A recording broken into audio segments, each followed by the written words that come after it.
হাতে মশলা মনে স্বাদ, মুরগির মাংস আজ রাজসিক স্বাদ। রান্না করে আজকে জাদুর মুরগির মাংসর সুগন্ধে মন ভরে যাবে। আমি এখানে 2 কেজি সাইজের একটা মুরগি নিয়ে নিয়েছি। মুরগিটা আমি বাজার থেকে ড্রেসিং করে নিয়ে আসছি। তারপরেও মুরগির গায়ে যতটুকু পশম বা ছাল যা আছে আমি পরিষ্কার করে নিলাম। এখন আমি চুলায় মুরগিটাকে বেশ খানিকটা সময় এপিট ওপিট করে পুড়িয়ে নিব, ঠিক যেভাবে আমরা হাঁস পুড়িয়ে থাকি।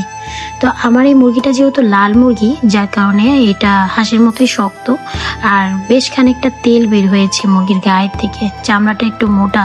তো রেগুলার সাইজ করে আমি মুরগির মাংসটা কেটে নিলাম। মুরগির মাংস কিন্তু বরাবরই একটু বেশি পরিমাণ ধুতে হয়, কারণ মুরগির মাংসের ভিতরে একটা এক্সট্রা খাসা খাসা একটা স্মেল থাকে, যেটা অনেকে নিতে পারে না।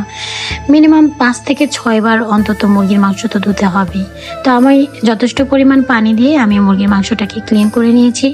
এখন কিছুটা পানি আমি বলে দিয়ে মুরগির মাংসটা দিয়ে আমি এই পানি এবং বোলের মধ্যে লবণ মিক্সড করে বেশ খানিকটা সময় আমি চিকেনটাকে রেখে দিব, যাতে খুব দ্রুত সফট হয়ে যায়। আপনারাও চাইলে এই সেম টিপসটা কাজে লাগাতে পারেন। তো একটা হাঁড়িতে আমি দিয়ে দিচ্ছি পরিমাণ মতো প্রত্যেকটা মশলা, আদা রসুন পেস্ট, জিরের গুঁড়ো, ধনিয়ার গুঁড়ো, হলুদের গুঁড়ো, মরিচের গুঁড়ো, গরম মশলার ফাঁকি, এবং এখানে আছে তেল। তেলটাও পরিমাণ মতো দিয়ে নেব, সামান্য দিব এখানে, যাতে আমার মশলাগুলো মুরগির ভিতরে একদম প্রপারলি যায় বা যাওয়ার জন্য সাহায্য করে।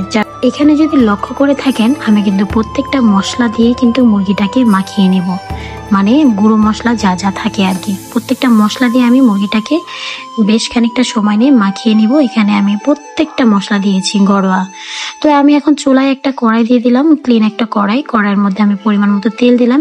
আমি কিন্তু তেল ফার্স্টে কম দিয়েছি, কারণ এখানে কিন্তু আমার তেল অ্যাড করতে হবে, যার কারণে আমি ফার্স্টে তেলটা কম দিয়েছি। তো তেল দিয়ে আমি বেশ খানিকটা পেঁয়াজ এখানে অ্যাড করে দিয়েছি, আর এখানে যে আস্ত গোটা মশলা যেগুলো থাকে এগুলো দিয়ে দিলাম, তেজপাতা, এলাচ, দারচিনি, কালো এলাচ, লং, এগুলো দিয়ে এখন আমি যে ভেজে নিয়েছি বেরেস্তার মতো আমি পেঁয়াজটা, সেই পেঁয়াজের মধ্যে যে মাখিয়ে রেখেছিলাম মুরগি মাংসটা, সেটা আমি এখানে অ্যাড করে দিলাম। এখন দিয়ে বেশ খানিক সময় নিয়ে আমি এটাকে কষিয়ে নিব। আর আরেকটা কথা, আমি কিন্তু চিকেনটাকে মাখিয়ে রেখে মানে ম্যারিনেট করে আমি কিন্তু অনেকক্ষণ সময় রেখে দিয়েছিলাম, প্রায় 1 থেকে 1.5 ঘন্টা। তো সামান্য পরিমাণ আমি একটু পানি এখানে ইউজ করে সরাটা দিয়ে ঢেকে দিলাম, তাহলে আমার কষানোর জন্য একটা বয়েলি যে ভাইবসটা আর কি চিকেন থেকে ওঠে, এটা সাহায্য করবে, যার কারণে আমি কিছুটা পরিমাণ পানি এখানে অ্যাড করেছি। যেহেতু আমি আলু দিয়ে রান্না করব, এই পর্যায়ে আমি আলু বড় বড় করে আস্ত গোটা গোটা আলু এখানে অ্যাড করে দিলাম।